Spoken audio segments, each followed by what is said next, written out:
भाइयों बहनों, सबको जय मसीह की। संदीप मसीह में एक बार फिर आपके पास आ गया हूँ प्रभु का वचन लेके।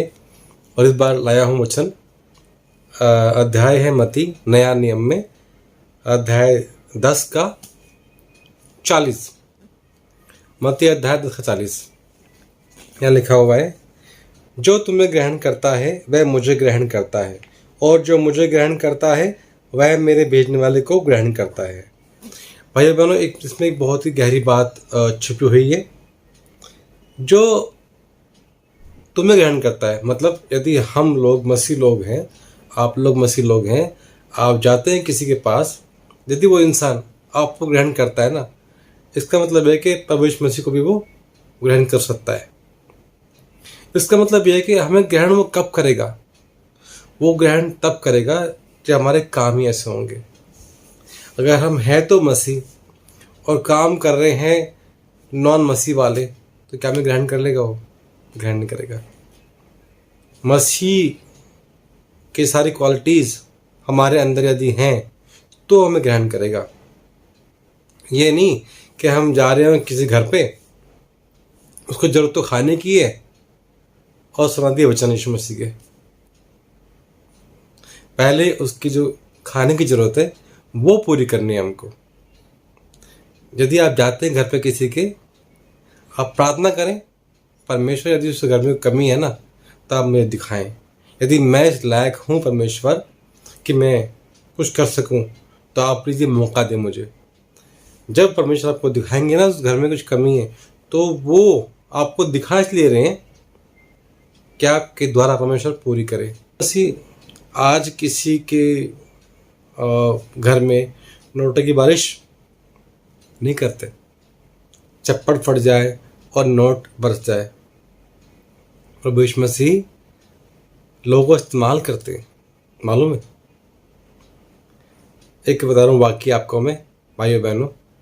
एक मैं जानने वाले पास्टर हैं, उनका जो है 3-4 महीने का किराया नहीं गया था। तो उन्होंने प्रार्थना करी, हे पिता आप मुझ पर दया करें। जो प्रार्थना उन्होंने करी पर्सनली वो उन्होंने करी, लेकिन हाँ, उनका मकान मालिक वो ये कह रहा था कि भैया खाली कर दो। उन पास्टर के बच्चे हैं और उनकी कोई इनकम भी नहीं है, लॉकडाउन की वजह से उनका जॉब चला गया। तो लगा लो कि उन्होंने प्रार्थना करी, प्रभु यीशु मसीह इसको आप संभालें। अब मालूम है क्या हुआ? आप यकीन नहीं करेंगे, एक इंसान का फ़ोन आता है और वो कहता है, पास्टर जी आप कहाँ पर हो? और पास्टर बोलते हैं, आप कौन भाई? उन्होंने बोला, आप कौन भाई? तो उन्होंने जो है बताया लड़के ने कि 1.5 साल पहले आपने मुझे प्रभु यीशु मसीह के बारे में बताया था, कुछ सिखाया था, वो मैं चल रहा हूँ उस राह पे, लेकिन पता नहीं क्यों मुझे एक आध दिन से जो है मेरे सामने आपका चेहरा आ रहा है। सोचो, वो प्रार्थना कर रहे हैं उधर और उनका चेहरा घूम रहा है उस भाई के पास। तो वो जो है सुबह 5-6 बजे वो उनके एरिया में गया लड़का पास्टर के पास, और वो जितना किराया उनका था 3 मंथ का, वो एक पैकेट में डाल के बोला, पास्टर जी आपके लिए। प्रभु यीशु मसीह से काम करते हैं। खैर, मैं तो बता रहा था आपको कि हमारे काम ऐसा होना चाहिए कोई हमें ग्रहण भी कर सके। हमारे काम ऐसे नहीं होने चाहिए कि हमें ग्रहण ना कर सके। जब तक वो हमें नहीं ग्रहण करेगा तो हमारी बात कैसे सुनेगा? जब तक वो हमें बिठाएगा नहीं, हमारी सुनेगा नहीं, हमें बोलने का मौका नहीं देगा, तो वो हम कैसे बताएंगे अपने मुंह से यीशु मसीह के बारे में?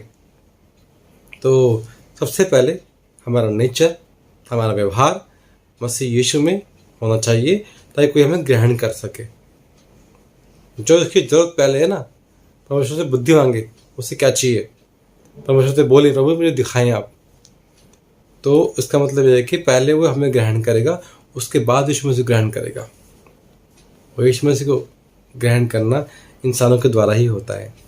प्रभु यीशु मसीह ने आपको चुना है, इसीलिए भाई बहनों प्रभु यीशु मसीह आपके द्वारा लोगों के घर में एंट्री करे।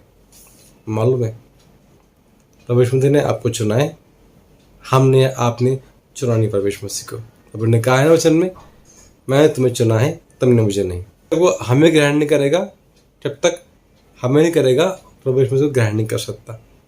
और जब वो प्रभु को ग्रहण कर लेगा, समझ लेना खुदावन को वो ग्रहण कर लेगा। तो भाइयों बहनों, हमारे, मैं दोबारा बोल रहा हूँ, हमारे तरीके, तौर तरीके बात करने के और व्यवहार में, बातचीत में प्रभु यीशु मसीह दिखने चाहिए, क्योंकि उन्होंने हमारे लिए जान दी है। और जान दी इसलिए कि वो सब में जिंदा हो जाए। वो जिंदा अकेले नहीं हुए, वो जिंदा अकेले नहीं हुए, वो सब में जिंदा हो गए हैं। जो जो परमेश्वर यीशु मसीह पे यकीन करता है कि हाँ वो परमेश्वर है, परमेश्वर उसमें होके अपना काम करते हैं।